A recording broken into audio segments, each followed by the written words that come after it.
যাদের হৃদয়ে আছে আল্লাহর ভয়, তারা কভু পদ ভুলে যায় না, তারা কভু পদ ভুলে যায় না। আল্লাহর প্রেম ছাড়া এই দুনিয়ায় কারো কাছে কোনো কিছু চায় না, কারো কাছে কোনো কিছু চায় না। রাতের আধারে যারা সেজদাতে রয়, দু চোখের অশ্রুতে নদী যেন বয়। রাতের আধারে যারা সেজদাতে রয়, দু চোখের অশ্রুতে নদী যেন বয়। ছলনার হাতছানি যতই আসুক, ছলনার হাতছানি যতই আসুক, পিছনে ফিরেও তাকায় না, পিছনে ফিরেও তাকায় না। যাদের হৃদয় আছে আল্লাহর ভয়, তারা কভু পদ ভুলে যায় না, তারা কভু পদ ভুলে যায় না।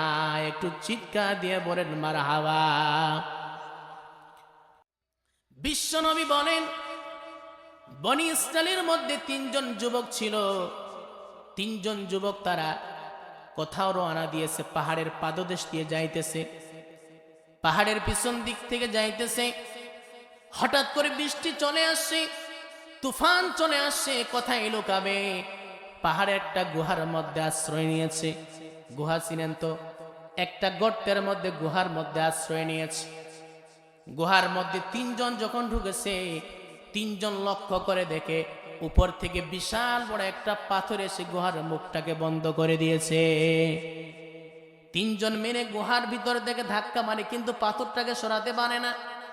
ভিতরে আলো বাতাস সব বন্ধ হয়ে গেছে। তিনজন কান্নাকাটি শুরু করে দিয়েছে। তারা চিন্তা করতেছে, পৃথিবীর কোনো মানুষ তো আমাদেরকে দেখতেছে না, আলো বাতাস সব বন্ধ, কিছুক্ষণের মধ্যে মারা যাব। একজন বলছে, শোনো, চিন্তা কেন করতেছো? পৃথিবীর কোনো মানুষ না দেখলেও আল্লাহ কিন্তু আমাদেরকে ঠিকই দেখতেছে।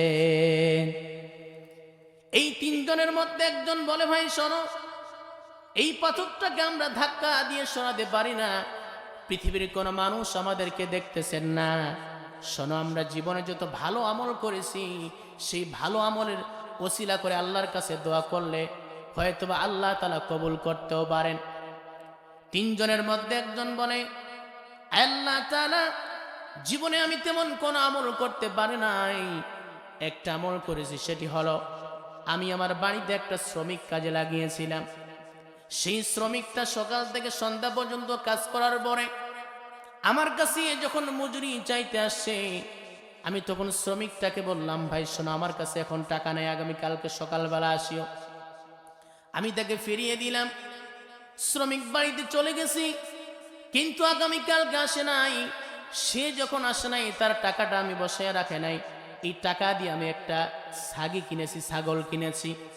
ছাগল কেনার পরে একটা ছাগল থেকে বহু ছাগল হয়ে গেছে।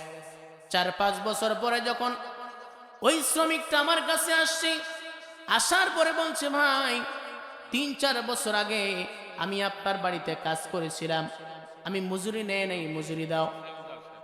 আমি তখন বললাম, ভাই শোনো, তুমি যে মজুরি নেও নাই, তোমার মজুরি দিয়ে আমি একটা ছাগল কিনেছিলাম, একটা ছাগল থেকে ছাগলের পাল হয়ে গেছে, এই সমস্ত ছাগল তোমার সবগুলো ছাগল নিয়ে যাও। শ্রমিক বলে, মালিক তুমি কি আমার সঙ্গে আর কি করতেছো নাকি? আমি তখন বললাম, না ভাই, আমি তোমার সঙ্গে আর কি করতেছি না, তোমার মজুরি দিয়ে একটা ছাগল কিনেছিলাম, একটা ছাগল থেকে ছাগলের পাল হয়ে গেছে, সব নিয়ে যাও। সে খুশি হয়ে সব ছাগলের পালগুলো নিয়ে গেছে। একটা ছাগল দিলে হতো, তার মজুরি দিলেও হতো, কিন্তু আল্লাহ তাআলা সেদিন এই কাজটা মাত্র তোমাকে খুশি করার জন্য করেছিলাম। এই কাজটা যদি তোমার কাছে পছন্দ হয়, এই কাজের ওসিলা করে, আমলের ওসিলা করে তুমি আমাদের তিনজনকে রক্ষা করো। সুবহানাল্লাহ বলে। বলার সঙ্গে সঙ্গে পাথরটা একটু সরে গেছে, এখন আলো ঢুকে, বাতাস ঢুকে। দ্বিতীয় জন বলে, আল্লাহ তাআলা, আমিও তো জীবনে তেমন কোন আমল করতে পারি নাই, কিন্তু একটা আমল করেছিলাম, সেটি হলো আমার একটা চাচাতো বোন ছিল, খুব সুন্দরী, খুব রমণী। চাচাতো বোনকে আমি খুব ভালোবাসতাম, মোহাব্বত করতাম। চাচাতো বোনটা আমাকেও ভালোবাসতো। আমি একদিন তাকে প্রস্তাব দিলাম, বোন শোনো, তুমি আমার মনের বাসনা পূরণ করো। চাচাতো বোন বলে, ভাই তুমি যেদিন আমাকে 100 দেরহাম দিতে পারবে সেদিন তোমার মনের বাসনা পূরণ করব। তুমি যা বলবে আমি তোমার সমস্ত কাজ করব। আমি অনেক কষ্ট করে 100 দেরহাম প্রস্তুত করার পরে চাচাতো বোনকে দিলাম। দেওয়ার পরে বললাম, বোন শোনো, এবার তুমি আমার মনের বাসনা পূরণ করো।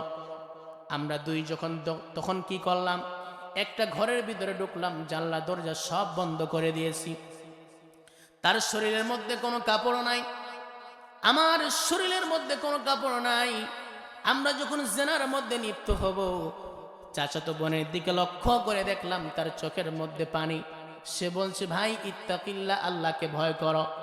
এই জানলা দরজা লাগা, পৃথিবীর কোনো মানুষ না দেখলেও আমাদেরকে একজন দেখতেছেন, তিনি হচ্ছেন কে?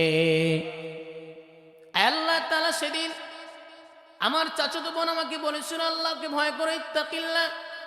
সঙ্গে সঙ্গে আল্লাহ, আমি এই কাজটা থেকে বিরত থেকেছি। এই কাজটা যদি তোমার কাছে পছন্দ হয়, এই আমলের ওসিলা করে তুমি আমাদেরকে রক্ষা করো। দোয়া করার সঙ্গে সঙ্গে পাথরটা 3 ভাগের 2 ভাগ সরে গেছে। সুবহানাল্লাহ বলে। এখন মাথা বের হয় কিন্তু বডি বের হয় না। আর কয়জন আছে বলেন তো? আরেকজন। তৃতীয় জন বলে, আল্লাহ তাআলা, জীবনে আমি তেমন কোন আমল করতে পারি নাই, কিন্তু একটা আমল করেছি। আমার আব্বা আম্মাকে আমি বেশি প্রাধান্য দিতাম। আমি প্রত্যেক দিন গাভীর দুধ দহন করার পরে আব্বাকে আম্মাকে আগে খাওয়াতাম, এরপরে সন্তানগুলোকে পান করাতাম, তারপরে স্ত্রী পান করত। বাঁচলে আমি খাইতাম, না হলে আমি পান করতাম না। একদিনের ঘটনা হলো, বাসায় আসতে আমার দেরি হয়ে গেছে। রাতের বেলা এসে দেখি আমার বাম্মা ঘুমিয়ে পড়েছে।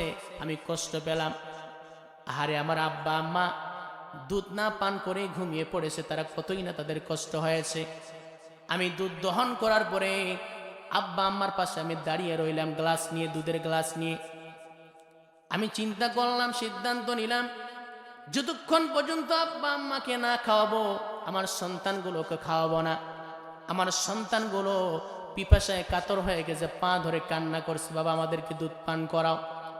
আমি সন্তানগুলোকে বললাম, শোনো সন্তানেরা, আব্বা আম্মাকে না পান করা পর্যন্ত আমি তোমাদেরকেও পান করাবো না।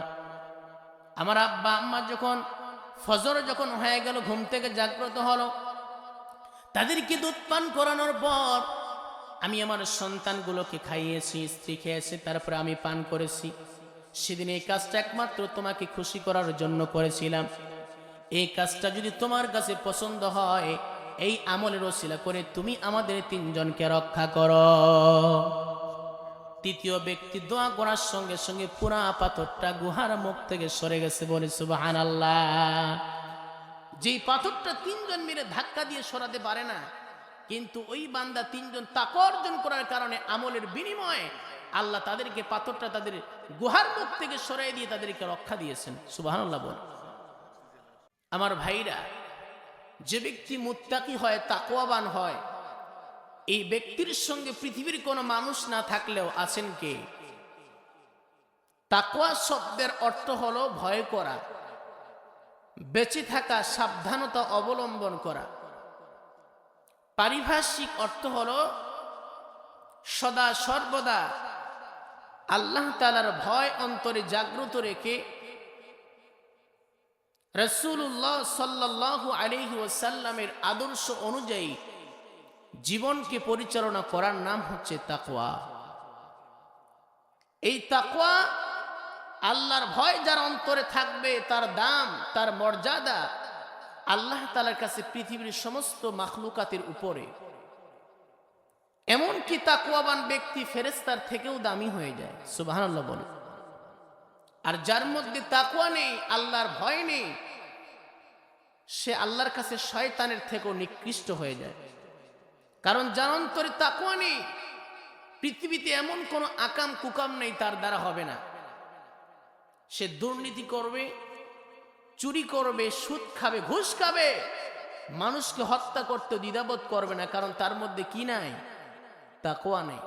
এই তাকওয়া কি দেখা যায়? বলেন। আল্লাহর পয়গম্বর বিশ্বনবী বলেন, লা ইয়ানজুরু ইলা সুওয়ারিকুম ওয়া আমওয়ালিকুম ওয়ালাকিন ইয়ানজুরু ইলা কুলুবিকুম ওয়া আ'মালিকুম। আল্লাহ তাআলা বান্দার চেহারার দিকে তাকান না, কে কত সুন্দর, কে লম্বা, কে খাটো, কে কালো, কে ধলা, কে চিকন, কে মোটা, কার সম্পদ আছে, কার সম্পদ নাই, আল্লাহ এগুলোর দিকে তাকান না। আল্লাহর কাছে কোন বান্দা বেশি প্রিয়? ইন্না আকরামাকুম ইনদাল্লাহি আতকাকুম। নিশ্চয় আল্লাহর কাছে ওই ব্যক্তি বেশি দামি যে ব্যক্তি আল্লাহকে বেশি ভয় করে। জোরে বলি সুবহানাল্লাহ। সম্পদ বেশি হলে আল্লাহর কাছে দাম পাওয়া যায় না, কারণ কারুনের থেকে সম্পদ পৃথিবীতে কারো নাই। যে কারণের এত সম্পদ ছিল, কারণের গুদামের চাবি বহন করার জন্য 70 থেকে 80 টাকা ধার রাখত। কিন্তু কারণ আল্লাহর কাছে দামি ছিল না। চেহারা সুন্দর হলে আল্লাহর কাছে দামি হওয়া যায় না।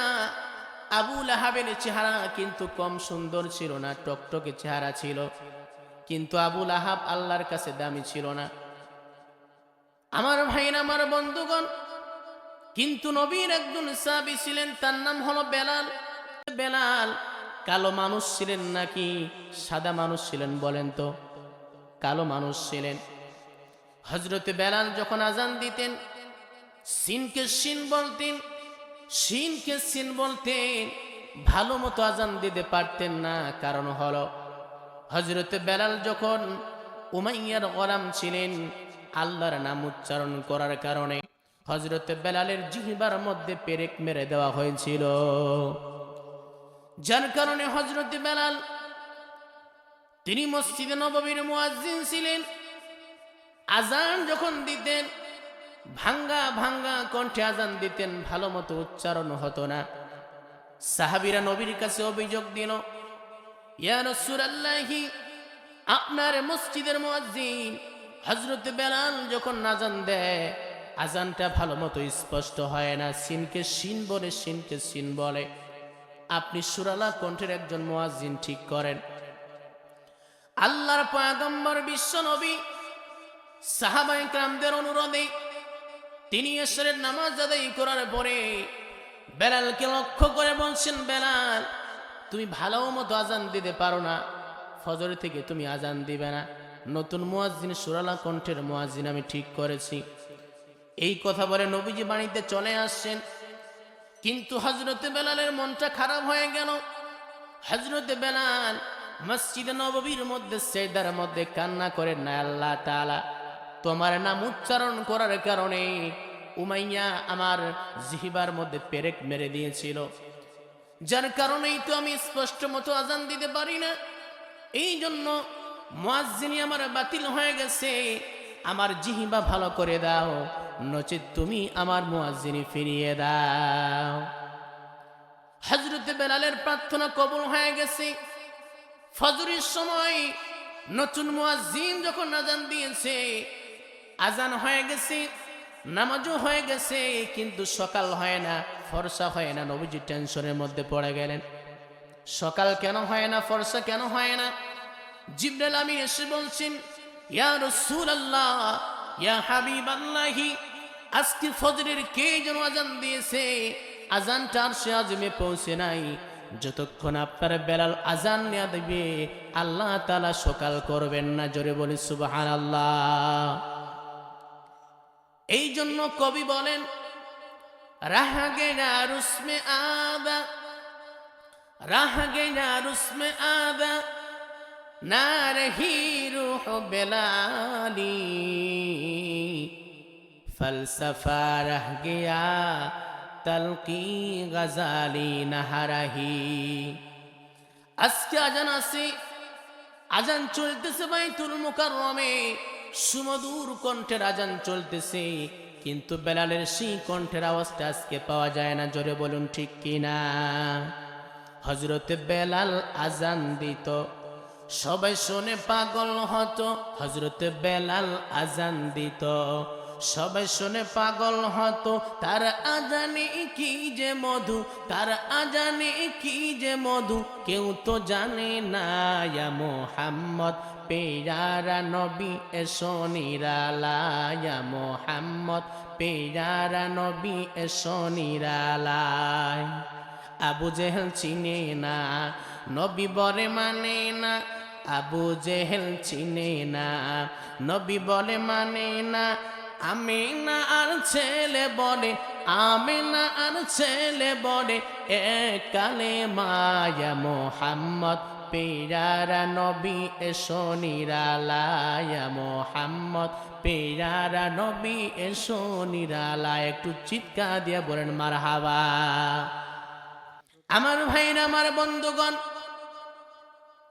এই জন্য তাকওয়া অর্জন করতে হবে। হযরত বেলাল কালো মানুষ ছিলেন, কিন্তু বেলালের দাম কম না বেশি বলেন? আল্লাহর পয়গম্বর বিশ্ব নবী তিনি যখন মেরাজে গেলেন, মেরাজে যাওয়ার পর নবীজি জান্নাত ঘুরে ঘুরে দেখতেছেন, কিন্তু তিনি শুনতে পাচ্ছেন তার সামনে যেন কে হাঁটতেছে, পায়ের শব্দ। নবীজি বলছেন, জিবরাইল, জান্নাতের মধ্যে আমি একা হাঁটি, আমার সামনে কে হাঁটে, কার হাঁটার শব্দ? জিবরাইল বলছেন, ইয়া রাসূলুল্লাহ, আপনার সাহাবী বেলাল দুনিয়ার মধ্যে হাঁটতেছে, তার হাঁটার শব্দ আপনি জান্নাতের মধ্যে শুনতে পাচ্ছেন। বলি সুবহানাল্লাহ। আল্লাহর পয়গম্বর চিন্তা করলেন, আমার বেলাল এমন কি আমল করে, যে আমলের কারণে আমার বেলাল দুনিয়ার মধ্যে হাঁটতেছে, জান্নাতের মধ্যে তার হাঁটার শব্দ শুনতে পাচ্ছি। আল্লাহ নবী যখন মেরাজ থেকে দুনিয়াতে আসলেন, বেলালকে লক্ষ্য করে বলছেন, বেলাল, আমি যখন মেরাজে গিয়েছিলাম, জান্নাতের মধ্যে আমি হাঁটতেছি আর হাঁটার শব্দ একটা পাচ্ছি। কার যেন হাঁটার শব্দ? জিবরাইল বলল, তুমি নাকি দুনিয়ার মধ্যে হাঁটতেছো, ওই হাঁটার শব্দ আমি জান্নাতে পাচ্ছি। কারণটা কি? তুমি কি আমল করো যে আমলের কারণে তোমার হাঁটার শব্দ জান্নাতে পাচ্ছিলাম? বেলাল বলছি, হুজুর, আপনি যা বলেন আমি তো তাই আমল করি। বেশি কোনো আমল করি না, কিন্তু একটা আমল করি। আমার যখন অজু চলে যায়, অজু চলে যাওয়ার পরে আবার অজু করি, সর্ব অবস্থায় অজু অবস্থায় থাকি। 2 নম্বর হল অজু করার পরে 2 রাকাত তাহিয়াতুল ওযু নামাজ পড়ি। আল্লাহর পয়গম্বর বলছেন, ও বেলাল রে, এই 2টা গুণ থাকার কারণে আল্লাহ তাআলা তোমার মর্যাদা বাড়ায় দিয়েছেন। বলি সুবহানাল্লাহ। আমার ভাইরা, আমার বন্ধুগণ, এই জন্য বেলালের মতো তাকওয়া অর্জন করতে হবে। যে বান্দা তাকওয়া অর্জন করবে, তার দাম আল্লাহর কাছে কম না বেশি বলেন? মহান রব্বুল আলামিন বলেন, ইয়া আইয়ুহাল্লাযীনা আমানুত্তাকুল্লাহ হাক্কা তুকাতিহি ওয়া লা তামুতুন্না ইল্লা ওয়া আনতুম মুসলিমুন। জোরে বলি আল্লাহু আকবার। হে ইমানদারগণ, তোমরা আল্লাহকে ভয় করার মতো ভয় করো, আর তোমরা মৃত্যুবরণ করো না যতক্ষণ পর্যন্ত তোমরা পরিপূর্ণ ইমানদার না হও। এই আয়াতের মধ্যে আল্লাহ তাআলা আমাদেরকে তাকওয়াবান, তাকওয়া অর্জন করতে বলেছেন। কারণ যে বান্দা তাকওয়া অর্জন করবে, আল্লাহর ভয় অর্জন করবে, এই বান্দার দ্বারা দুনিয়ার মধ্যে কোনো গুনাহ করা সম্ভব হবে না। ঠিক কিনা বলেন? তাকওয়াবান ব্যক্তি যখন কোনো গুনাহ করতে যাবে, তার স্মরণ পড়ে যাবে, আমার মাওলা, আমার রব আমাকে দেখতেছে। যে বান্দা এই স্মরণটা রাখবে, আল্লাহ আমাকে দেখতেছে, সে কখনো গুনার কাজ করতে পারে। খলিফাতুল মুসলিমিন, ইসলামের দ্বিতীয় খলিফা হযরত ওমর রাদিয়াল্লাহু তাআলা আনহুর জামানায় একজন তাকওয়াবান যুবক ছিলেন, নেককার যুবক ছিলেন। যে যুবকটাকে একজন সুন্দরী মেয়ে তার প্রতি আকৃষ্ট করে তার বাড়িতে নিয়ে গেছে। সুন্দরী মেয়েটা আকৃষ্ট করে যখন নিয়ে গেছে বাড়িতে, নিয়ে যাওয়ার পরে ঘরের দরজা জানালা লাগিয়ে দিয়ে মেয়েটা যুবকটার সামনে সমস্ত কাপড় চোপড় খুলে ফেলেছে। তার প্রতি যখন আকৃষ্ট করেছে, যুবক তুমি আমার মনের বাসনা পূরণ করো। এমন সময় যুবকের অন্তরে আল্লাহর ভয় চলে আসলো। যুবকটা তখন বলল, ইন্নী আখাফুল্লাহ, আমি আল্লাহকে ভয় করি। এই কথা বলার সঙ্গে সঙ্গে যুবকটা সেখানে চিৎকার মেরে বেহুশ হয়ে পড়ে গেছে। মেয়েটা চিন্তা করে যুবকটা মনে হয় মারা গেছে।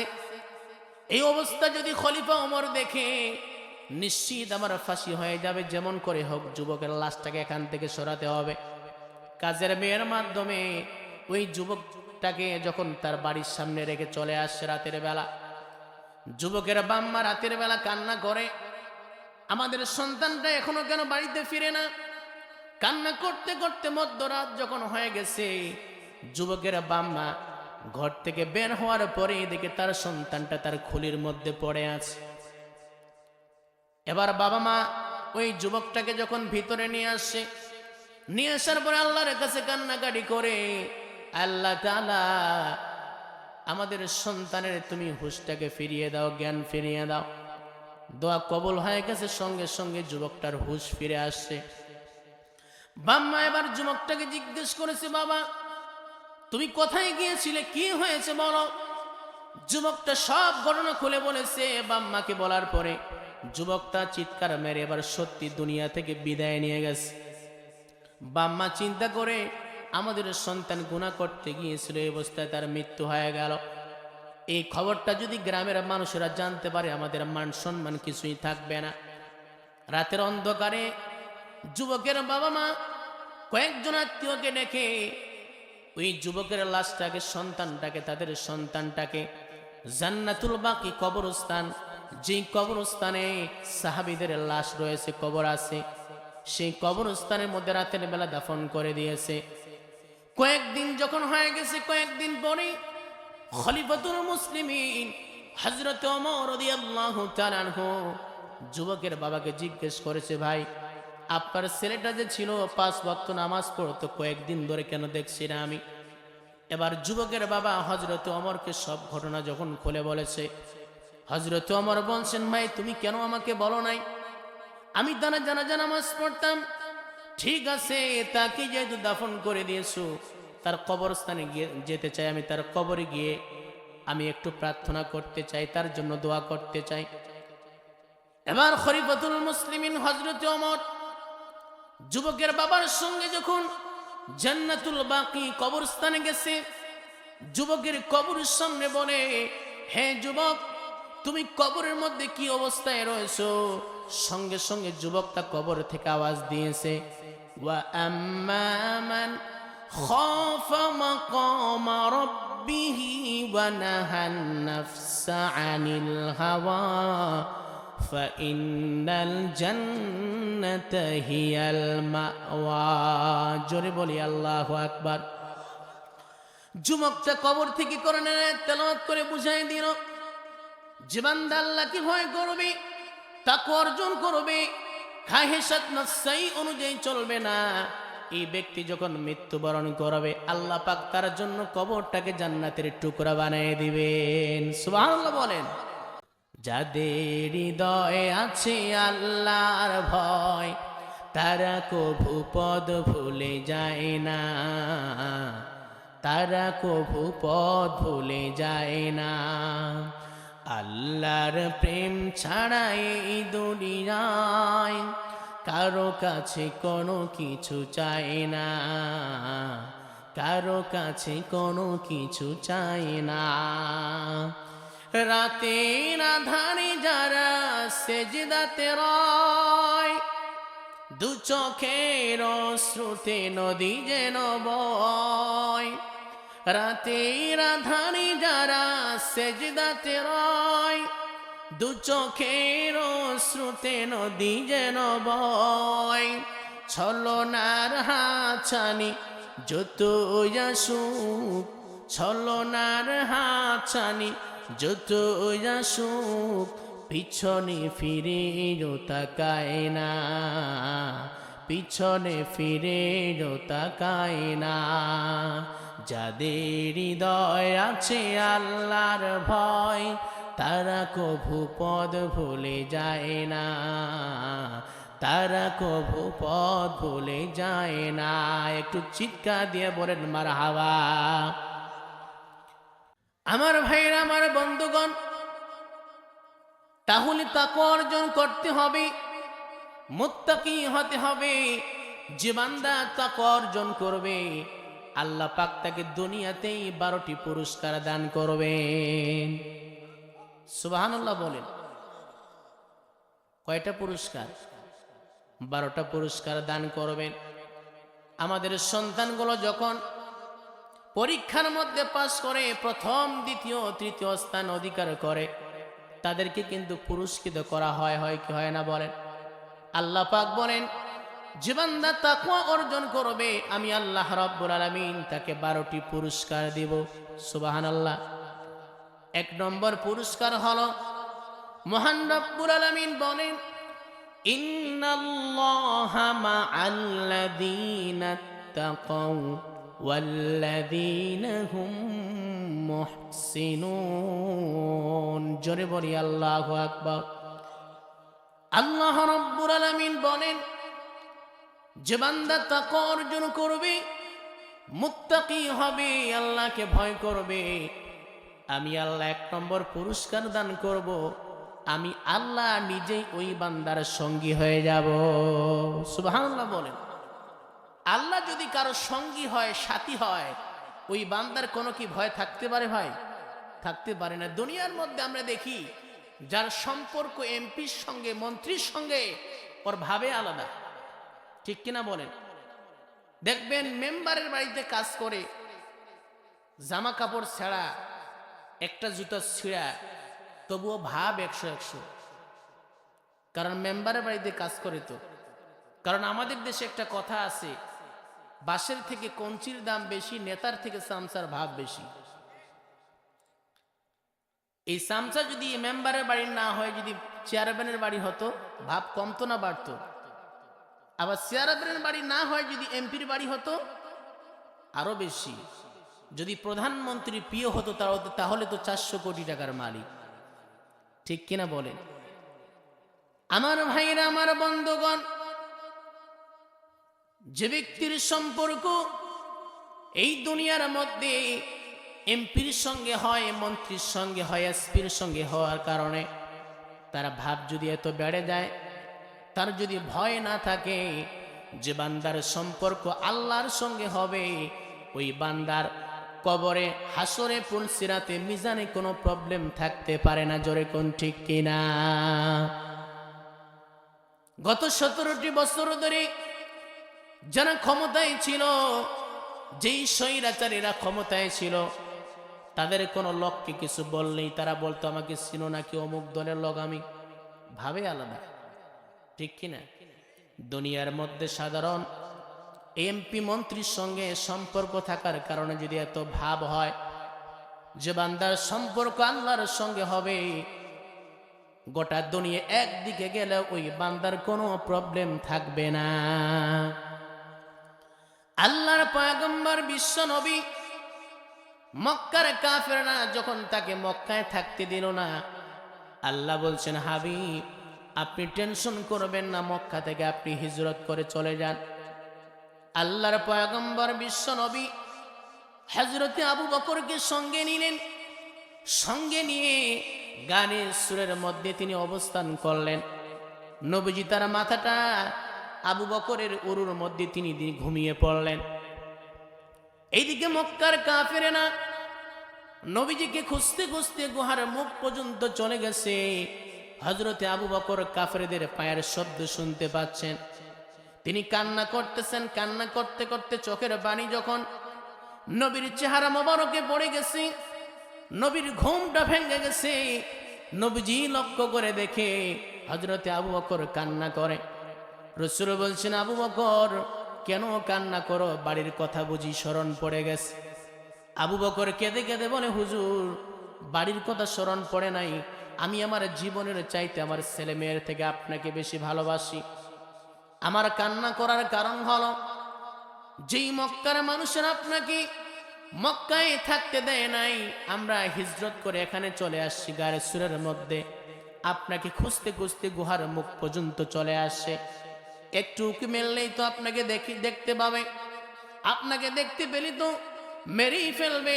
কারণ হলো আমরা দুইজন, তারা তো অনেকজন, আমরা তো তাদের সঙ্গে পারবো না। এই জন্য আমি ভয়ে কান্না করতেছি। নবীজি বলছেন, আবু বকর রে, কেঁদো না কেঁদো না। তিনি আবু বকরকে কি বলে সান্ত্বনা দিয়েছিলেন, আল্লাহ রাব্বুল আলামিন কোরআনে কারীমের মধ্যে রেকর্ড করে দিয়েছেন, ইয হুমা ফিল গারি ইয ইয়াকুলু লিসাহিবিহি লা তাহজান ইন্নাল্লাহা মা'ানা। জোরে বলি আল্লাহু আকবার। নবীজি বলছেন, আবু বকর কেঁদো না কেঁদো না, তুমি যে বললে আমরা দুইজন, তারা অনেকজন, তাদের সঙ্গে আমরা পারবো না। কিন্তু মনে রাখবে আমরা দুইজন না, আমাদের সঙ্গে আরেকজন আছেন। তিনি হচ্ছেন কে? যে বান্দার সঙ্গে আল্লাহ থাকে, ওই বান্দার কোনো প্রবলেম থাকতে পারে নাকি বলেন? তোমার মতো প্রিয় বন্ধু যার হৃদয়ে রয়, তার কি আর থাকতে পারে, তার কি আর থাকতে পারে চিন্তা মৃত্যুর ভয়। তোমার মতো প্রিয় বন্ধু যার হৃদয়ে রয়, শিশুকালে মায়ের দুধে বাঁচাও খোদা প্রাণ, মায়ের স্নেহে বেড়ে উঠি তোমার অবদান। বন্ধু হয়ে ভালোবাসা, বন্ধু হয়ে ভালোবাসা ছড়াও জগদময়। তোমার মতো প্রিয় বন্ধু যার হৃদয়ে রয়, তার কি আর থাকতে পারে, তার কি আর থাকতে পারে চিন্তা মৃত্যুর ভয়। তোমার মতো প্রিয় বন্ধু যার হৃদয়ে রয়। একটু চিৎকার দিয়ে বলা যাবে কি মারহাবা? তাহলে যে বান্দা তাকওয়া অর্জন করবে, আল্লাহ বলেন 1 নম্বর পুরস্কার হলো আমি আল্লাহ ওই বান্দার নিজেই সঙ্গী হয়ে যাব।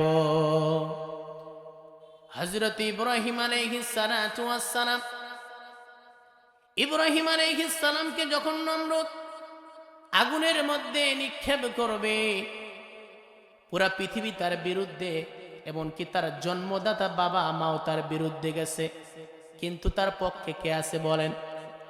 হযরত জিবরাইল আসলেন, হে আল্লাহর নবী, আপনি শুধু আমাকে অর্ডার করেন, মহাসমুদ্রের সমস্ত পানি এনে নমরুদের অগ্নিকুণ্ড আমি নিভিয়ে দিব, আগুনগুলোকে নিভিয়ে দিব। ইব্রাহিম পয়গম্বর বলছেন, ও জিবরাইল, তোমার সাহায্য আমার দরকার নাই, যিনি আমাকে সাহায্য করবেন তিনি হচ্ছেন কে? নমরুদ যখন ইব্রাহিম নবীকে আগুনের মধ্যে নিক্ষেপ করলো, আল্লাহ পাক আগুনকে লক্ষ্য করে বলছেন, কুলনা ইয়া নারু কুনি বারদাও ওয়া সালামান আলা ইব্রাহিম। জোরে বলি আল্লাহু আকবার। আকে লুতুফে খেসেরা ইদহার কর, বা খলিল আসনারে রাগুল জারে কর। আল্লাহ রাব্বুল আলামিন আগুনকে লক্ষ্য করে বলছেন, আগুন রে, আমার ইব্রাহিমের জন্য তুমি শীতল হয়ে যাও। বলার সঙ্গে সঙ্গে আগুনটা ইব্রাহিম পয়গম্বরের জন্য জান্নাতের বাগান হয়ে গেল। বলি সুবহানাল্লাহ। নমরুদ চিন্তা করে দেখি তো, ইব্রাহিমকে তো আগুনের মধ্যে নিক্ষেপ করলাম, সে মনে হয় জ্বলে পড়ে সারকার হয়ে গেছে। এবার নমরুদ তার ছাদের উপরে গিয়ে দেখে ইব্রাহিম পয়গম্বর তো জ্বলে নাই, ইব্রাহিম পয়গম্বর আগুনের মধ্যে বসে জান্নাতের টসটসা ফলগুলো খাইতেছে। নমরুদ বলে, আগুন নেই, এই ইব্রাহিমকে জ্বলার কি তোমার ক্ষমতা নাই নাকি? আল্লাহ আগুনের জবানকে খুলে দিলেন। আগুন বলছে, নমরুদ রে, জ্বালানোর ক্ষমতা আছে কিনা তুই একবার এসে দেখ। পৃথিবীর সবাইকে জ্বালিয়ে পুড়িয়ে সরকার করতে পারি, কিন্তু নবী ইব্রাহিমের একটা পশমও করতে পারবো না। বলি সুবহানাল্লাহ। তাহলে যে ব্যক্তি তাকওয়া অর্জন করবে তার সঙ্গী কে হয়ে যাবেন বলেন? আল্লাহ হয়ে যাবেন।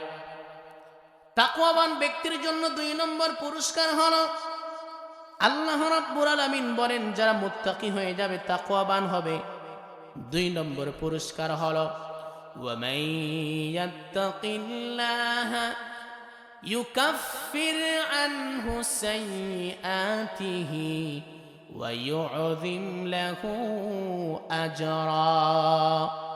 যে বান্দা তাকওয়াবান হবে, আমি আল্লাহ তার জীবনের সব গুনাহগুলো মাফ করে দিব। সুবহানাল্লাহ বলেন। আমার ভাইরা, আমার বন্ধুগণ, বনি ইসরাইলের মধ্যে একজন যুবক ছিল। যুবকের নাম হলো কিফিল। এই কিফিল নিজেকে কুকুরের থেকেও নিকৃষ্ট মনে করত। কারণ কিফিলকে আল্লাহ এত সম্পদ দিয়েছিলেন, কোটি কোটি টাকার মালিক তাকে বানিয়েছিলেন। এই টাকা দিয়ে সে কি করত? প্রত্যেক দিন নিত্য নতুন মেয়ের পিছনে, জেনার পিছনে বর্তমান সময়ের 50 থেকে 60 লক্ষ টাকা খরচ করত।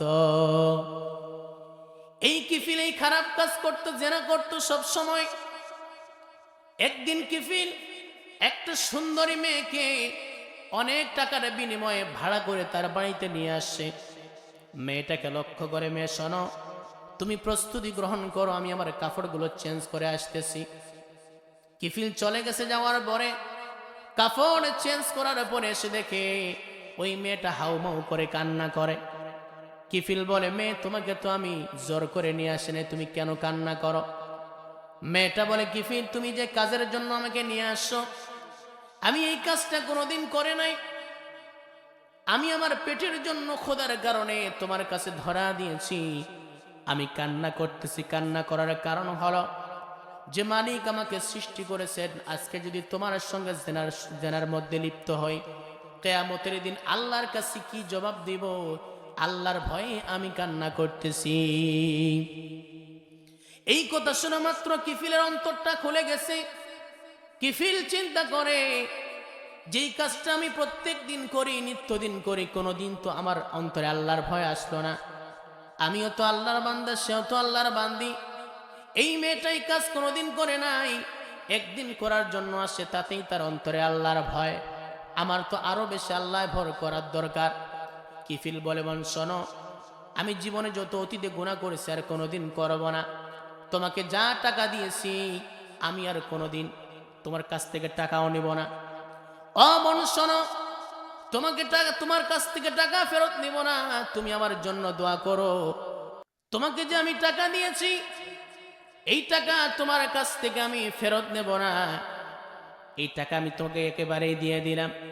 তুমি একটু আমার জন্য দোয়া করো, আল্লাহ যেন আমার পিছনের সব গুনাহগুলো মাফ করে দেয়। মেয়েটা আল্লাহর কাছে যখন দোয়া করেছে, দোয়া কবুল হয়ে গেছে। রাতের বেলা ওই কিফিল, তার মৃত্যু হয়ে গেছে। সকালবেলা ফেরেশতারা তার গেটের মধ্যে লিখে দিয়েছে, কদ গফারুল্লাহু লাহু কিফিল। আল্লাহ তারা কিফিলের জীবনের সব গুনাহগুলো মাফ করে দিয়েছেন। বলি সুবহানাল্লাহ। আমার ভাইরা, আমার বন্ধুগণ, এই জন্য তাকওয়া অর্জন করতে হবে, মুত্তাকি বান্দা হতে হবে।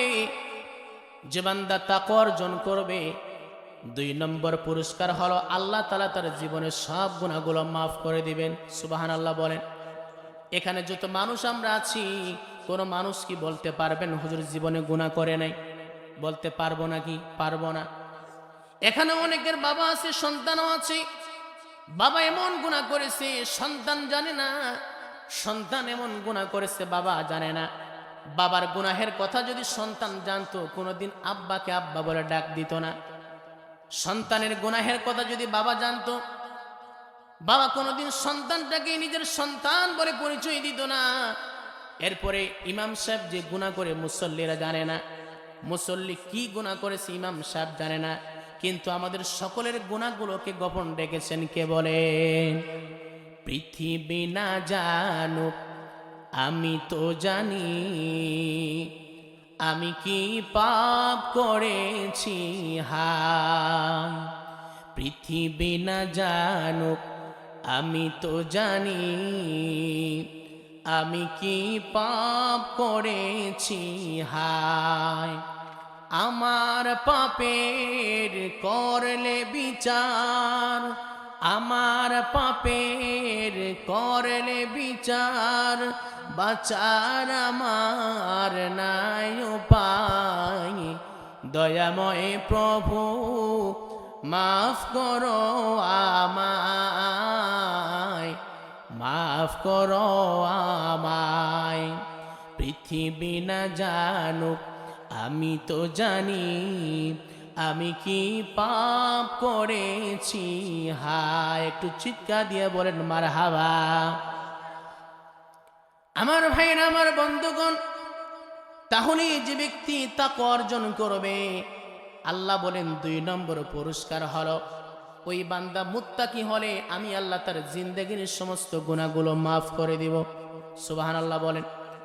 3 নম্বর পুরস্কার হলো যে বান্দা তাকওয়াবান হবে, মুত্তাকি হয়ে যাবে, আল্লাহ তাআলা বলেন ওয়া মান ইয়াত্তাকিল্লাহা ইয়াজআল লাহু মিন আমরিহি ইউসরা। আল্লাহ বলছেন যে বান্দা তাকওয়াবান হবে, মুত্তাকি হয়ে যাবে, আমি আল্লাহ তার কঠিন কাজগুলো সহজ করে দিব। সুবহানাল্লাহ বলেন। আমাদের জীবনের কঠিন কাজ আছে না নাই বলেন? আমরা সমাজের মধ্যে অনেক সময় দেখি 10 লক্ষ টাকা ঘুষ দিয়েও চাকরি হয় না, আবার অনেকের বিনা ঘুষে চাকরি হয়, হয় কি হয় না? তাহলে আল্লাহ বলছেন যে বান্দা তাকওয়া অর্জন করবে, আমাকে ভয় করবে, তার কঠিন কঠিন জীবনের সব কাজগুলো আমি সহজ করে দিব। সুবহানাল্লাহ। সহিহ বুখারীতে একটি ঘটনা আছে। বিশ্বনবী বলেন বনি ইসরাইলের মধ্যে 3 জন যুবক ছিল। 3 জন যুবক তারা কোথাও রওনা দিয়েছে, পাহাড়ের পাদদেশ দিয়ে যাইতেছে, পাহাড়ের পিছন দিক থেকে যাইতেছে। হঠাৎ করে বৃষ্টি চলে আসছে, তুফান চলে আসছে, কোথায় লুকাবে? পাহাড়ে একটা গুহার মধ্যে আশ্রয় নিয়েছে। গুহা চিনেন তো? একটা গর্তের মধ্যে, গুহার মধ্যে আশ্রয় নিয়েছে। গুহার মধ্যে 3 জন যখন ঢুকেছে, 3 জন লক্ষ্য করে দেখে উপর থেকে বিশাল বড় একটা পাথর এসে গুহার মুখটাকে বন্ধ করে দিয়েছে। 3 জন মেনে গুহার ভিতর থেকে ধাক্কা মারে, কিন্তু পাথরটাকে সরাতে পারে না। ভিতরে আলো বাতাস সব বন্ধ হয়ে গেছে। 3 জন কান্নাকাটি শুরু করে দিয়েছে। তারা চিন্তা করতেছে পৃথিবীর কোনো মানুষ তো আমাদেরকে দেখতেছে না, আলো বাতাস সব বন্ধ, কিছুক্ষণের মধ্যে মারা যাব। একজন বলছে শোনো, চিন্তা কেন করতেছো? পৃথিবীর কোনো মানুষ না দেখলেও আল্লাহ কিন্তু আমাদেরকে ঠিকই দেখতেছে। এই 3 জনের মধ্যে একজন বলে ভাই শোনো, এই পাথরটাকে আমরা ধাক্কা দিয়ে সরাতে পারি না, পৃথিবীর কোনো মানুষ আমাদেরকে দেখতেছেন না। শোনো, আমরা জীবনে যত ভালো আমল করেছি, সেই ভালো আমলের ওসিলা করে আল্লাহর কাছে দোয়া করলে হয়তোবা আল্লাহ তাআলা কবুল করতেও পারেন। 3 জনের মধ্যে একজন বলে আল্লাহ তাআলা, জীবনে আমি তেমন কোনো আমল করতে পারি নাই, একটা আমল করেছি, সেটি হলো আমি আমার বাড়িতে একটা শ্রমিক কাজে লাগিয়েছিলাম। সেই শ্রমিকটা সকাল থেকে সন্ধ্যা পর্যন্ত কাজ করার পরে আমার কাছে যখন মজুরি চাইতে আসছে, আমি তখন শ্রমিকটাকে বললাম ভাই শোনো, আমার কাছে এখন টাকা নেই, আগামীকালকে সকালবেলা আসিও। আমি তাকে ফিরিয়ে দিলাম। শ্রমিক বাড়িতে চলে গেছি, কিন্তু আগামীকালকে আসে নাই। সে যখন আসে নাই, তার টাকাটা আমি বসায় রাখে নাই। এই টাকা দিয়ে আমি একটা ছাগি কিনেছি, ছাগল কিনেছি। ছাগল কেনার পরে একটা ছাগল থেকে বহু ছাগল হয়ে গেছে। 4-5 বছর পরে যখন ওই শ্রমিকটা আমার কাছে আসছে, আসার পরে বলছে ভাই 3-4 বছর আগে আমি আপনার বাড়িতে কাজ করেছিলাম, আমি মজুরি নেই, মজুরি দাও। আমি তখন বললাম ভাই শোনো, তুমি যে মজুরি নেও নাই, তোমার মজুরি দিয়ে আমি একটা ছাগল কিনেছিলাম, একটা ছাগল থেকে ছাগলের পাল হয়ে গেছে, এই সমস্ত ছাগল তোমার সবগুলো ছাগল নিয়ে যাও। শ্রমিক বলে, মালিক তুমি কি আমার সঙ্গে আর কি করতেছো নাকি? আমি তখন বললাম, না ভাই, আমি তোমার সঙ্গে আর কি করতেছি না, তোমার মজুরি দিয়ে একটা ছাগল কিনেছিলাম, একটা ছাগল থেকে ছাগলের পাল হয়ে গেছে, সব নিয়ে দাও। সে খুশি হয়ে সব ছাগলের পালগুলো নিয়ে গেছে। একটা ছাগল দিলে হতো, তার মজুরি দিলেও হতো, কিন্তু আল্লাহ তাআলা সেদিন এই কাজটা মাত্র তোমাকে খুশি করার জন্য করেছিলাম। এই কাজটা যদি তোমার কাছে পছন্দ হয়, এই কাজের ওসিলা করে, আমলের ওসিলা করে তুমি আমাদের তিনজনকে রক্ষা করো। সুবহানাল্লাহ বলে। বলার সঙ্গে সঙ্গে পাথরটা একটু সরে গেছে, এখন আলো ঢুকে, বাতাস ঢুকে। দ্বিতীয় জন বলে, আল্লাহ তাআলা, আমিও তো জীবনে তেমন কোন আমল করতে পারে নাই, কিন্তু একটা আমল করেছিলাম, সেটি হলো আমার একটা চাচাতো বোন ছিল, খুব সুন্দরী, খুব রমণী। চাচাতো বোনকে আমি খুব ভালোবাসতাম, মোহাব্বত করতাম। চাচাতো বোনটা আমাকেও ভালোবাসতো। আমি একদিন তাকে প্রস্তাব দিলাম, বোন শোনো, তুমি আমার মনের বাসনা পূরণ করো। চাচাতো বোন বলে, ভাই তুমি যেদিন আমাকে 100 দিরহাম দিতে পারবে, সেদিন তোমার মনের বাসনা পূরণ করব। তুমি যা বলবে আমি তোমার সমস্ত কাজ করব। আমি অনেক কষ্ট করে 100 দিরহাম প্রস্তুত করার পরে চাচাতো বোনকে দিলাম। দেওয়ার পরে বললাম, বোন শোনো, এবার তুমি আমার মনের বাসনা পূরণ করো। আমরা দুই যখন তখন কি করলাম, একটা ঘরের ভিতরে ঢুকলাম, জানলা দরজা সব বন্ধ করে দিয়েছি। তার শরীরের মধ্যে কোনো কাপড় নাই, আমার শরীরের মধ্যে কোনো কাপড় নাই।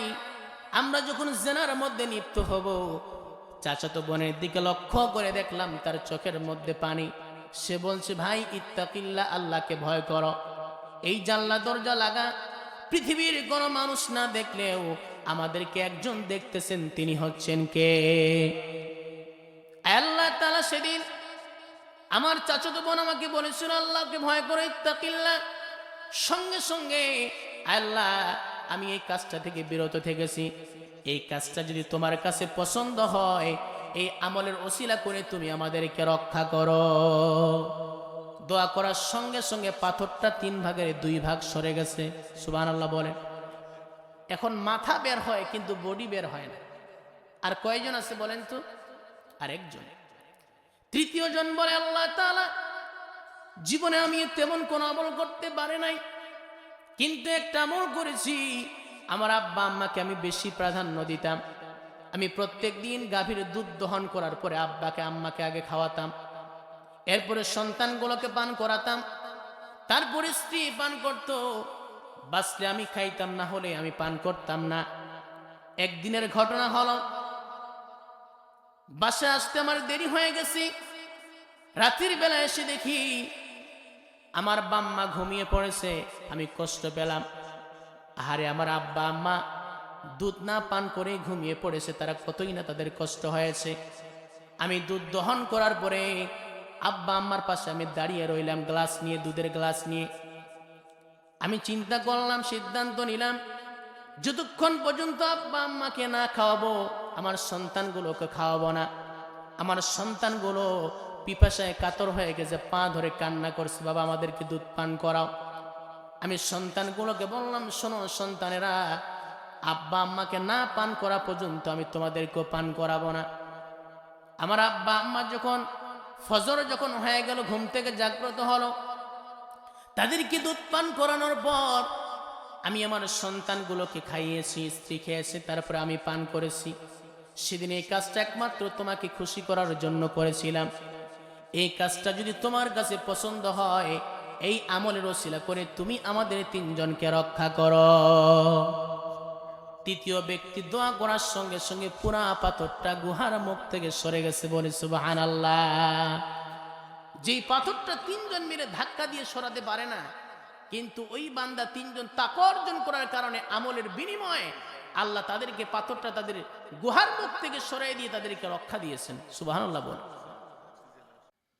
আমার ভাইরা, আমার বন্ধুগণ,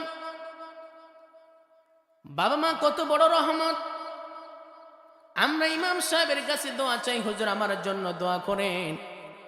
কিন্তু বিশ্বনবী বলেন ইমাম সাহেবের দোয়া কবুল হতেও পারে, না হতেও পারে, কিন্তু বাম্মা যদি কোনো সন্তানের জন্য দোয়া করে সঙ্গে সঙ্গে মুহূর্তের মধ্যে ওই দোয়াটা আল্লাহ কবুল আর মঞ্জুর করে নেন। এখানে যত মানুষ আছি আমরা, অনেক ভাই আছি ৫-৬ লক্ষ টাকা খরচ করে মক্কা শরীফে গিয়েছেন হজ করার জন্য। কোন ব্যক্তি গ্যারান্টি দিতে পারবেন না আপনার হজটা কবুল হয়েছে। কিন্তু বিশ্বনবী বলেন কোন সন্তান যদি পিতামাতার জন্য, কোন সন্তান যদি পিতামাতার দিকে নেক দৃষ্টিতে তাকায়, যতবার তাকাবে আল্লাহ তাআলা ওই সন্তানের আমলনামায় কবুল হজের সওয়াব লিখে দিবেন। বলি সুবহানাল্লাহ। কবুল হজের সওয়াব মিলে, আরে মা কবুল হজের সওয়াব মিলে, মাকে একবার দেখিলে মা কেন এত দামি জানে না সকলে, মা কেন এত দামি জানে না সকলে। 10 মাস 10 দিন গর্ভে ধারণ করেছিলেন মা, সহ্য করেছিলেন মায়ের কতই যন্ত্রণা। মাকে কষ্ট দিলে আল্লাহ, আরে মাকে কষ্ট দিলে আল্লাহ আরো কাঁপে বলে, মা কেন এত দামি জানে না সকলে, মা কেন এত দামি জানে না সকলে। একটু চিৎকার দিয়ে বলেন মারহাবা। আমার ভাইরা, আমার বন্ধুগণ, এই বাবা মা কত বড় রহমত দেখেন, মায়ের অন্তরে আল্লাহ কত বড় রহম দিয়েছেন একটু চিন্তা করেন। বাস্তব একটা ঘটনা বলি, বাংলাদেশে রাজশাহী মেডিকেল হসপিটালের ঘটনা। একজন গর্ভধারিণী মা, তার পেটের মধ্যে সন্তান আছে। মাকে যখন রাজশাহী মেডিকেল হসপিটালে ডেলিভারির রুমে নিয়ে যাওয়া হলো, ডাক্তারেরা পরীক্ষা নিরীক্ষা করে দেখলো, দেখার পরে সিদ্ধান্ত নিল মা বাঁচবে অথবা সন্তানটা বাঁচবে। যদি মাকে বাঁচানো হয় সন্তানটা বাঁচবে না, সন্তানটাকে বাঁচালে মাটা বাঁচবে না। এই রকম ঘটনা বাংলাদেশে ঘটে কি ঘটে না বলেন? ডাক্তাররা সিদ্ধান্ত নিয়ে নিল মাকে বাঁচাবেন, কারণ মা থাকলে আরো সন্তান হবে, গাছ থাকলে ফল হবে, ফল থাকলে গাছকে পাওয়া যাবে না। ডাক্তাররা যখন চূড়ান্ত সিদ্ধান্ত নিয়ে নিল মাকে বাঁচাবেন, এই খবরটা যখন গর্ভধারিণী মায়ের কানে যখন চলে গেল, গর্ভধারিণী মা ডাক্তারদেরকে বলছে, ডাক্তার সাহেব আপনারা যে সিদ্ধান্ত নিয়েছেন ভুল সিদ্ধান্ত নিয়েছেন, আপনারা যে সিদ্ধান্ত নিয়েছেন আমাকে বাঁচাবেন ভুল সিদ্ধান্ত নিয়েছেন। আমার পেটের মধ্যে যে, আমার গর্ভে যে সন্তানটা আছে, 10টি মাস আমি মা কত কষ্ট করে রেখেছি, আমি চাই আমার সমস্ত হায়াতটুকু আমার সন্তানকে দিয়ে আমি দুনিয়া থেকে বিদায় নিতে চাই। অবশেষে দেখা গেল সেই মাকে যখন ডেলিভারির রুমে নিয়ে যাওয়া হলো, আল্লাহ তাআলা এত বড় মেহেরবান, ওই সন্তানটাকেও বাঁচাই দিলেন, মাটাকেও বাঁচাই দিলেন। বলি সুবহানাল্লাহ। বাবার থেকে মায়ের দাম কম না বেশি বলেন? 3 গুণ বেশি। কয় গুণ বলেন?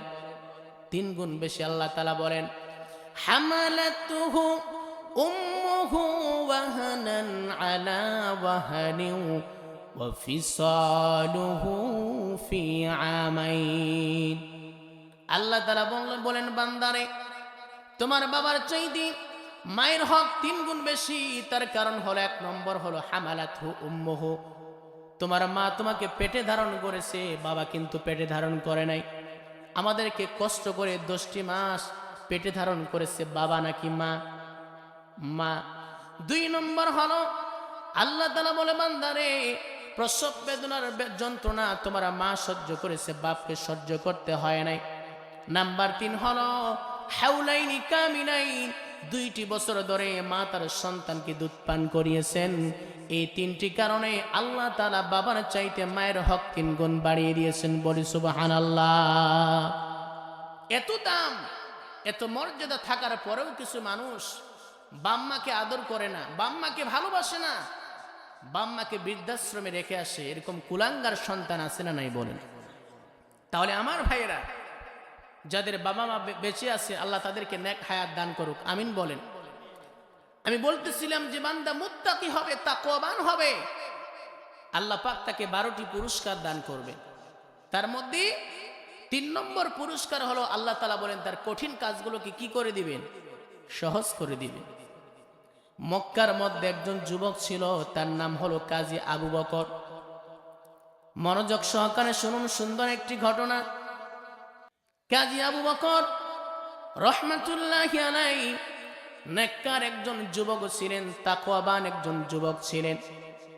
এই কাজী আবু বকর মক্কার মধ্যে দুর্ভিক্ষ চলে আসছে, তিনি কিন্তু কোরআনের হাফেজ ছিলেন। দুর্ভিক্ষ যখন আসছে, কোথাও কোনো খাবার নাই, কাজী আবু বকর রহমাতুল্লাহি আলাইহি 3 দিন ধরে না খেয়ে আছেন। চিন্তা করতেছেন কোথাও তো কোনো খাবার নাই, আমি বাইতুল্লাহর কাছে যে জমজম কূপ আছে সেখানে যাব, জমজম কূপের পানি পান করে আমি পিপাসা নিবারণ করব। আর হাজী সাহেবরা যখন আসবে তারা কিছু হাদিয়া দিলে খেজুর খেয়ে আমি আমার ক্ষুধা নিবারণ করব।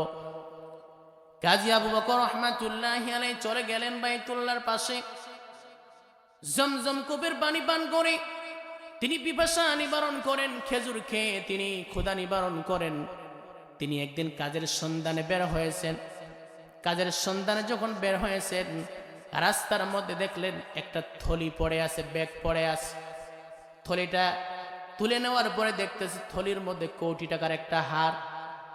কাজী আবু বকর রহমাতুল্লাহি আলাইহি চিন্তা করলেন আমার কাছে টাকা নাই, পয়সা নাই, আমি তো কোনো চাকরিও করি না, 3 দিন ধরে আমি না খেয়ে আছি, কোটি টাকার হার পেয়েছি, হারটা যদি বিক্রি করে প্রায় কোটি টাকা হবে, কোনোদিন আমাকে মানুষের বাড়িতে কাজ করতে হবে না। এই চিন্তা করার পরে কাজী আবু বকর রহমাতুল্লাহি আলাইহি আবার চিন্তা করলেন এই হারটা তো আমার না। আল্লাহ তো কোরআনে কারিমে বলছেন ইন্নাল্লাহা ইয়া'মুরু আন তুআদ্দুল আমানাতি ইলা আহলিহা, যদি তোমাদের কাছে কারো আমানত থাকে আমানত তার কাছে তোমরা ফিরিয়ে দাও। এই হারটা যদি আজকে বিক্রি করি, নিজের কাজে ব্যবহার করি, কিয়ামতের কঠিন মুসিবতের দিন আল্লাহ যদি আমাকে প্রশ্ন করে আমি কি জবাব দিব? সে কি করলো? হারটাকে বাড়িতে হেফাজতে রাখছে। রাখার পরে চিন্তা করে যে ব্যক্তির হার হারিয়েছে নিশ্চিত ওই ব্যক্তি সেখানে খোঁজাখুঁজি করতেছে। কাজী আবু বকর রহমাতুল্লাহি আলাইহি সেই জায়গায় চলে গেলেন, গিয়ে দেখলেন মক্কার একটা টিলার মধ্যে, উঁচু টিলার মধ্যে, উঁচু জায়গার মধ্যে একজন মুরব্বী বৃদ্ধ মানুষ ঘোষণা দিচ্ছে, শোনো মক্কার মানুষেরা, নবীর দেশের মানুষেরা, আমার কিনেছিলাম কোটি টাকার হার, এই হারটা আমার হারিয়ে গেছে, যদি কেউ পেয়ে থাকেন আপনাদের জন্য হারটা হারাম, কিন্তু যে ব্যক্তি পাবে তাকে পুরস্কার হিসেবে আমি 500 দিরহাম দিয়ে দিব। কাজী আবু বকর রহমাতুল্লাহি আলাইহি চিন্তা করলেন নিশ্চিত এই হারটা মনে হয় এই মুরব্বীকে ডাকলেন, আঙ্কেল মনে হয় আপনার হারটা আমি পেয়েছি, দেখেন আমরা হলে কি করতাম, 3 দিন ধরে না খেয়ে আছি, টাকা পয়সা নাই, কোনোদিন বলতাম না, ঠিক কিনা বলে? কিন্তু কাজী আবু বকর রহমাতুল্লাহি আলাইহি মুরব্বীকে ডাক দিলেন, বলেন আঙ্কেল আপনার হারটা মনে হয় আমি পেয়েছি, যদি আপনি বলতে পারেন আপনার হারের মধ্যে কতগুলো স্বর্ণ আছে, কতগুলো মণিমুক্তা আছে, আপনাকে দিয়ে দিব। যদি প্রমাণ করতে পারেন এই হারটা আপনাকে দিয়ে দিব। মুরব্বী বলে, বাবা আমি হারটা কিনেছিলাম, এতগুলো স্বর্ণের দানা আছে, এতগুলো মণিমুক্তা আছে। কাজী আবু বকর বাড়িতে গিয়ে দেখলেন মুরব্বীর সঙ্গে কথার সঙ্গে মিলে গেছে। এবার মুরব্বীকে কোটি টাকার হার দিলেন, আপনার হার আপনি নিয়ে নেন। মুরব্বী এবার বলে, বাবা শোনো, তুমি যেহেতু হারটা আমাকে ফেরত দিলে, এই 500 দিরহাম তোমার জন্য আমি তোমাকে হাদিয়া দিচ্ছি, পুরস্কার দিচ্ছি, নাও। কাজী আবু বকর বলে, আঙ্কেল 500 দিরহামের থেকে আপনার হারের দাম কিন্তু কোটি টাকা, ইচ্ছা করলে আপনার হারটা আমি ভক্ষণ করতে পারতাম, নিয়ে নিতে পারতাম, আপনাকে দিতাম না, কিন্তু আমি তো আপনার জন্য হারটা দেয়নি, আল্লাহর ভয়ে আপনাকে ফেরত দিয়েছি, কারণ আজকে যদি হারটা আমি ব্যবহার করতাম কিয়ামতের দিন আল্লাহর দরবারে আমি কি জবাব দিব, এই কারণে আপনার হারটা আমি আপনাকে ফেরত দিলাম, আপনার টাকা পয়সা লাগবে না। যে আল্লাহর ভয়ে আমি এই হারটা আপনাকে ফেরত দিলাম, সেই আল্লাহর কাছে কিয়ামতের দিন আমি পুরস্কারটা নিতে চাই। সুবহানাল্লাহ বলে। মুরব্বী ডাক দেয়া বলে, যুবক তোমার নাম কি? বলে, আমার নাম হলো কাজী আবু বকর। মুরব্বী বলে, যুবক জীবনে বহু যুবক দেখেছি, কিন্তু তোর মতো তাকওয়াবান যুবক আমি কোনোদিন দেখে নাই। মুরব্বী সেখান থেকে চলে গেল। ঘটনা এখানে শেষ নয়। কাজী আবু বকর রহমাতুল্লাহি আলাইহি তিনি কি করলেন, কয়েকদিন পরে সাথী সঙ্গীদেরকে নিয়ে তিনি জাহাজে উঠলেন। জাহাজ 3 নদী পার হবেন। জাহাজের মধ্যে ওঠার পরে প্রচন্ড তুফান চলে আসছে, ঝড় চলে আসছে, জাহাজ ডুবে গেছে। জাহাজের মধ্যে যারা ছিল কে কোথায় চলে গেছে। কিন্তু কাজী আবু বকর রহমাতুল্লাহি আলাইহি ভাসতে ভাসতে ইয়ামানের কাছে চলে আসছে। ইয়ামান দেশে আসার পরে হুশটা যখন ফিরে আসছে, আল্লাহর কাছে শুকরিয়া আদায় সুরে তিনি কোরআনে কারীম তেলাওয়াত করতেছেন, আলহামদুলিল্লাহি রাব্বিল আলামিন। আল্লাহু আকবার বলেন। কাজী আবু বকর রহমাতুল্লাহি আলাইহি সুমধুর কণ্ঠে কোরআনে কারীম তেলাওয়াত করতেছেন। মানুষ জমা হয়ে গেছে, এত সুমধুর কণ্ঠ। মাগরিবের যখন ওয়াক্ত চলে আসছে, মাগরিবের আজান হয়ে গেছে। সমস্ত মুসল্লিরা বলে, হুজুর আপনি এত সুন্দর কণ্ঠ, আপনি কোকিল কণ্ঠে কোরআনে কারীম তেলাওয়াত করলেন, আজকে মাগরিবের নামাজটা আপনি পড়ান। কাজী আবু বকর রহমাতুল্লাহি আলাইহি নামাজ আদায় করার পরে এবার তিনি বলছেন, আমাকে একটু আমার বাড়ির এলাকা একটু তোমরা পথটা দেখিয়ে দাও, আমি চলে যাব। সমস্ত ঘটনা তিনি খুলে বললেন। সমস্ত মানুষেরা মুসল্লিরা আবদার করল, হুজুর আপনি তো কোরআনের হাফেজ, সুমধুর কণ্ঠ আপনার। আমাদের যেই মসজিদের যিনি খতিব সাহেব ছিলেন, এই মসজিদটা হলো কেন্দ্রীয় মসজিদ। এই মসজিদের খতিব সাহেব কয়েক সপ্তাহ আগে দুনিয়া থেকে বিদায় নিয়ে গেছে। আপনি যদি চান এই মসজিদের আপনি খতিব হতে পারবেন, আপনার এত সুন্দর কণ্ঠ, আমরা আপনার কাছে আমরা কোরআন শিখব। কাজী আবু বকর চিন্তা করলেন, আমার দ্বারা যদি উপকার হয় আমি থেকে যাব, কোনো সমস্যা নেই। তিনি কি করলেন, সেই মসজিদের মধ্যে ইমামতির দায়িত্ব তিনি পালন করতেছেন। কয়েকদিন পরে সমস্ত মুসল্লিরা বলে, হুজুর আপনি তো যুবক মানুষ, আপনি কি বিয়ে করেছেন নাকি? বলে না, বিয়ে করে নাই। তাহলে আমাদের এই মসজিদের যিনি খতিব ছিলেন তার একটা মেয়ে আছে, দিনদার, পরেজগার, মুত্তাকি, তাকওয়াবান। আমরা অনেক দিন ধরে আপনার মতো তাকওয়াবান যুবককে খুঁজতেছিলাম। আপনি যদি চান তাহলে ওই মেয়েটাকে আপনি বিয়ে করতে পারেন।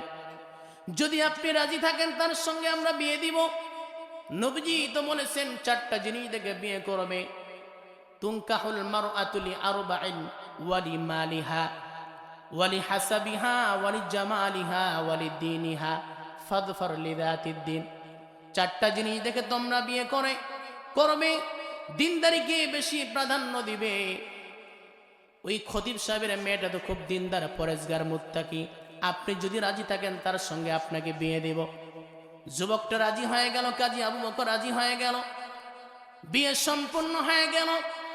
বিয়ে হয়ে যাওয়ার পরে বাসর করে যখন ঢুকবেন, কাজী আবু বকর রহমাতুল্লাহি আলাইহি ওই তার স্ত্রীর গলার মধ্যে একটা কোটি টাকার হার আছে, হারের দিকে তাকায় বারবার। মেয়েটা চিন্তা করে, আমি তো মনে করেছিলাম যুবকটা মনে হয় তাকওয়াবান যুবক, আমি একটা সুন্দর মেয়ে, আমার চেহারার দিকে না তাকিয়ে হারের দিকে তাকায়, কারণটা কি? সে মনে হয় তাকওয়াবান না। কাজী আবু বকর রহমাতুল্লাহি আলাইহি মেয়েটাকে বলে, স্ত্রীকে বলে, আমার স্ত্রী এই হাতটা একটু আমাকে খুলে দিবা, এই হাতটা আমার চেনা চেনা লাগে, এই হাতটা তো আমি মক্কার মধ্যে কুড়িয়ে পেয়েছিলাম। সুবহানাল্লাহ বলেন। কাজী আবু বকর বলে, ও আমার স্ত্রী, এই হাতটা আমি কুড়িয়ে পেয়েছিলাম, মনে হয় একজন মুরব্বীর ছিল, তার মেয়ের জন্য কিনেছিল। তার স্ত্রী বলে, আপনার নাম কি? বলে, আমার নাম কাজী আবু বকর। মেয়েটা তো আশ্চর্য হয়ে গিয়েছে, আপনি কি সে আবু বকর, কাজী আবু বকর? এই হাতটা যিনি কুড়িয়ে পেয়েছিলেন তিনি হচ্ছেন আমার বাবা। আপনি যখন হাতটা কুড়িয়ে পাওয়ার পর বাবাকে দিয়েছেন, বাবা আমার কাছে আসার পরে প্রত্যেক দিন আল্লাহর কাছে দোয়া করেছে, আল্লাহ তাআলা আমার একটা মেয়ে আছে, কাজী আবু বকরের মতো তাকওয়াবান যুবককে তো কোথাও পাবো না।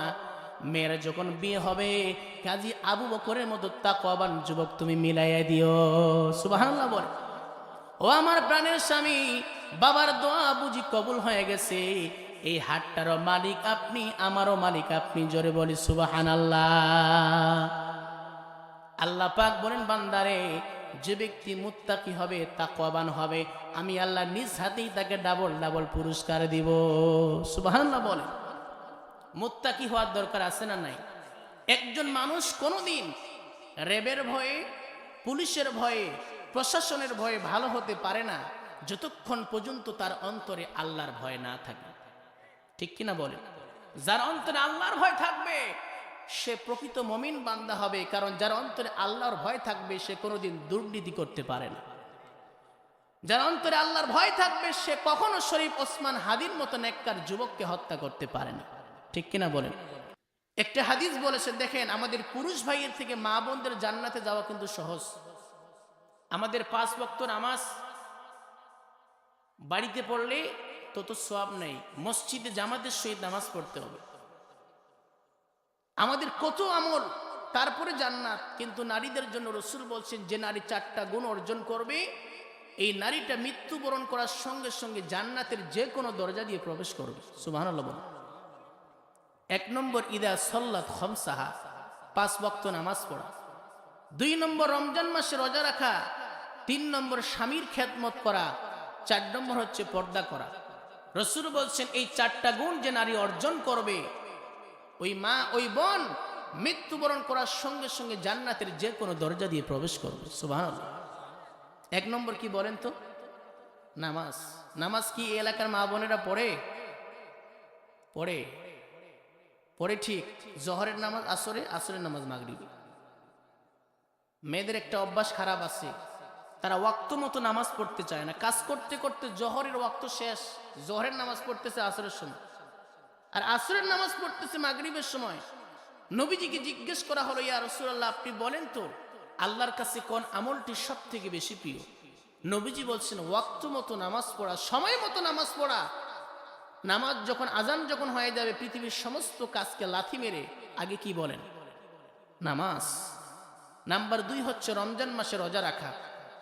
রোজার ব্যাপারে তাদেরকে বলতে হবে না, আমাদের থেকে তারা ভালো জানে কই মাসে কয়টা রোজা।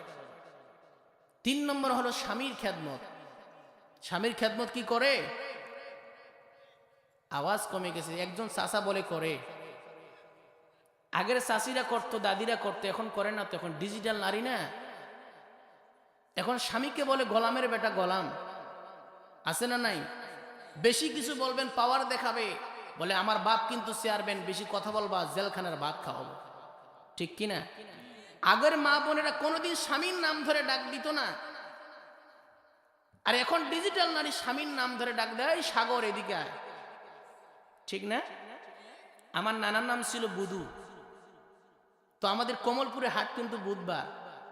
তো নানিকে বুধবারে জিজ্ঞেস করতাম, নানি আজ কি বার? বলতো হাটবার। বুধবার বলতো না, কারণ স্বামীর নাম কি? বুধু। ওই বুধবার বললে স্বামীর নাম হয়ে যাবে। আগের নাম তো জানেন তো মানুষের নাম কেমন ছিল, তো কত সম্মান করত।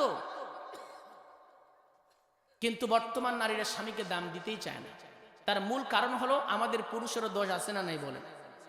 এমন কিছু পুরুষ আছে স্ত্রীকে গরু পিটা পিটায়, আছে না? স্বামী স্ত্রীর মাঝে একটু ঝগড়া হলেই তালাক মারে, তুই তালাক, তোর মাও তালাক, তোর 14 গোষ্ঠী তালাক। তালাক দেওয়ার পরে হুজুরের কাছে আসে, বলে হুজুর মাথা ঠিক ছিল না তো, তালাক দিয়ে দিয়েছি। তালাক দেওয়ার পর আবার সংসার করে, আছে না নাই? সেদিন একটা তালাকের একটা মাসালা আসছে, একজন বৃদ্ধ চাচা, বয়স তার 60 পার হয়ে যাবে, এখন চাচিক তালাক মেরেছে। তালাক দেওয়ার পরে আসছে, বলে মাথা ঠিক ছিল না। দেখেন আজকে সমাজের মধ্যে এই তালাকটা গালির উপর রূপান্তরিত হয়েছে। তালাকে এটা মুখ দিয়ে বলা যাবে না। নবীজি 3টা জিনিসের ব্যাপারে ইয়ারকি করতে নিষেধ করেছেন, তার মধ্যে একটি হলো তালাকের ব্যাপারে। কোনো স্বামী যদি স্ত্রীকে ইয়ারকি গড়েও বলে তালাক, তালাক কিন্তু হয়ে যাবে। ঠিক কিনা বলে? এই জন্য স্বামী স্ত্রীর মাঝে ঝগড়া হবে। নবীর সঙ্গে আম্মাজান আয়েশা রাদিয়াল্লাহু তাআলা আনহার ঝগড়া হতো, আবার কিন্তু তারপরে মহব্বত বাড়তো না, কমতো। আর আমাদের বাড়ে না, এখন তালাক পর্যন্ত চলে যায়। ঠিক কিনা বলে? মা বোনদেরা তাদের দোষ শুধু দিলে হবে না, আমাদেরও দোষ আছে না নাই? তাদেরকে মারা যাবে না, তারা মহব্বতের জিনিস, ভালোবাসার জিনিস। ঠিক কিনা? আল্লাহ মা বোনদেরকে, আমাদেরকে যে সমস্ত কথা বললাম আমল করার তৌফিক দান করুক, আমিন বলেন।